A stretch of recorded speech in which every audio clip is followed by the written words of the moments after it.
Diary of the Killer Cat, Chapter 7. Saturday. I hate Saturday morning. It's so unsettling. All that fussing and door banging and have we got the purse and where's the shopping list and do we need cat food? Of course we need cat food. What else am I supposed to eat all week? Air? They were all pretty quiet today, though. Ellie was sitting at the table, carving Thumper a rather nice gravestone out of half a leftover cork tile. It said, "Thumper, rest in peace." "You mustn't take it round next door yet," her father warned. "Not till I've told us that Thumper's dead at any rate." "Some people are born soft and soppy." Her eyes brimmed with tears. "There goes next door now," Ellie's mother said, looking out of the window. "Which way is she headed?" "Toward town."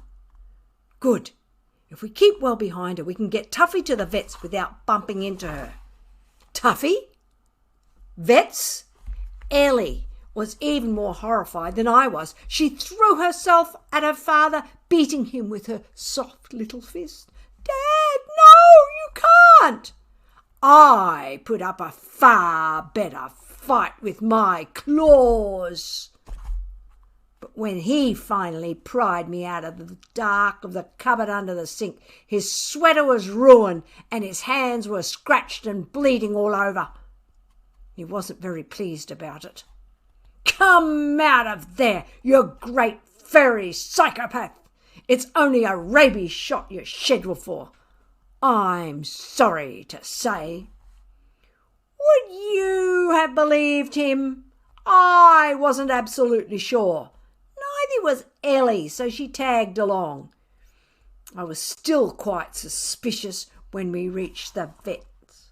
That's the only reason why I spat at the girl behind the desk. There was no reason on earth to write "handle with care" at the top of my chart. Even the Thompson's Rottweiler doesn't have "handle with care" written on the top of his chart. What's wrong with me? So I was a little rude in the waiting room. So what? I hate waiting.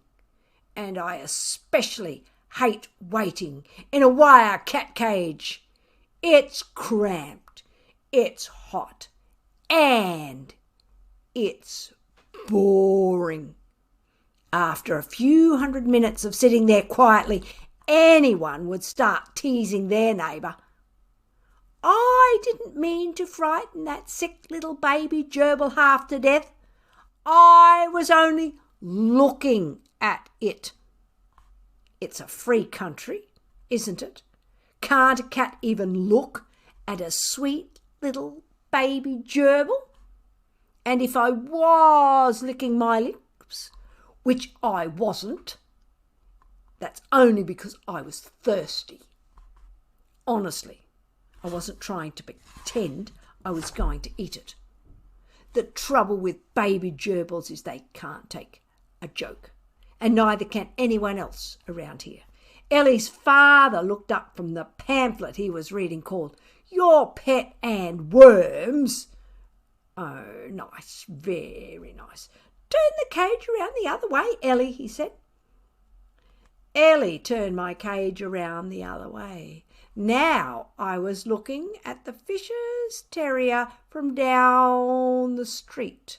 And if there's any animal in the world who ought to have "handle with care" written at the top of his charts, it's the Fisher's Terrier.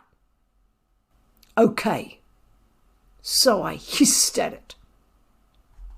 But it was only a little hiss. You practically had to have bionic ears to hear it. And I did growl a bit. But you'd think he'd have the head start on growling. He is a dog, after all. I'm only a cat. And yes, okay, I spat a bit. But only a bit. Nothing you'd even notice unless you were waiting to pick on someone. Well, how was I to know he wasn't feeling very well? But Not everyone waiting for the vet is ill. I wasn't ill, was I? Actually, I've never been ill in my life. I don't even know what it feels like, but I reckon even if I were dying, some furry locked in a cage could make an eensy-weensy noise at me without my ending up whimpering and cowering and scrabbling to get under the seat to hide behind the knees of my owner. More a chicken than a Scottish terrier, if you want my opinion. Could you please keep that vile cat of yours under control? Mrs. Fisher said nastily. Ellie stuck up for me. He's in a cage. He's still scaring half the animals here to death. Can't you cover him up or something? Ellie was going to keep arguing, I could tell, but without even looking up from his worm pamphlet, her father just dropped his raincoat over my cage as if I were some mangy old parrot or something, and everything went black. And no wonder, by the time the vet came at me with her nasty long needle, I wasn't in the sweetest mood. I didn't mean to scratch her that badly, though. Or smash all those little glass bottles. Or tip over the expensive new cat scales off the exam table. Or spill all that cleaning fluid. But it wasn't me who ripped up my chart into those tiny pieces. That was the vet. And when we left, Ellie was in tears again. Some people are just born soft. She hugged my cage tightly to her chest. Oh, Tuffy, until we find a new vet who'll promise to look after you, you must be so careful not to get run over. Fat chance, her father muttered. I was just glowering at him through the wire cage when he spotted Ellie's mother standing knee-deep in shopping bags outside the supermarket. You're very late, she scolded. Was there a bit of trouble at the vet's? Ellie burst into tears. I mean, talk about a wimp. But her father is made of sterner stuff. He had just taken the hugest breath, ready to snitch on me, when suddenly he let it out again. Out of the corner of his eye, he spotted trouble of another sort. Quick, he whispered. Next door is just coming through the checkout. He picked up half the shopping bags. Ellie's mother picked up the rest. But before we could get away, next door had come through the glass doors. So now all four of them were forced to chat. Morning, said Ellie's father. Morning, said next door. Nice day, said Ellie's father. Lovely, agreed next door. Nicer than yesterday, said Ellie's mother. Oh, yes, next door said. Yesterday was horrible. She probably just meant the weather, for heaven's sake, but Ellie's eyes filled with tears. I don't know why she was so fond of Thumper. I'm the one who's supposed to be her pet, not him. And because she couldn't see where she was going anymore, she bumped into her mother, and half the tins of cat food fell out of one of the shopping bags and rolled off down the street. Ellie put down my cage and chased off after them. Then she made the mistake of reading the labels. Oh, no, she wailed, rabbit chunks. Really, that child is such a drip, she'd never make it in our gang. She wouldn't last a week.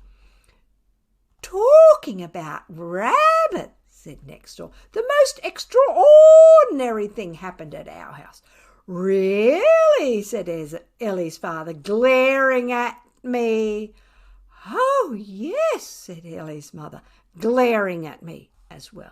Yes, said next door, on Monday, poor Thumper looked a bit sickly, so we brought him inside, and on Tuesday he was worse, and on Wednesday he died. He was terribly old, and he'd had a happy life, so we didn't feel too bad about it. In fact, we had a little funeral and buried him in a box at the bottom of the garden. I'm staring up at the clouds now, and on Thursday he's gone.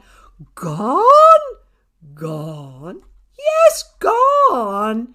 And all that was left of him was a hole in the ground and an empty box. Really? Good heavens, Ellie's father was giving me the most suspicious look. And then yesterday, next door went on, something even more extraordinary happened. Thumper was back again, all fluffed up nicely and back in his hutch. Back in his hutch, you say? Fluffed up nicely. How strange. And you have to hand it to them. They're good actors. They kept it up all the way home. What an amazing story! How on earth could it have happened? Quite astonishing, so strange. Till we were safely through the front door, and then, of course, the pair of them turned on me. Deceitful creature, making us think you'd killed him. Just pretending all along. I knew that cat couldn't have done it. The rabbit was even fatter than he is. You'd have thought they all wanted me to have murdered old Thumper. All except Ellie, of course. She's so sweet. Don't you dare pick on Tuffy, she told them. You leave him alone. I bet he didn't even dig poor Thumper up. I bet it was that nasty, vicious terrier who did that. All Tuffy did was bring Thumper back to us so we could make sure he was buried again properly. He's a hero, a kind and thoughtful hero. She gave me a big, soft squeeze. Isn't that right, Tuffy? I'm saying nothing. I'm a cat. So I just sat and watched while they unnailed the cat door. Thank you, enjoy and share.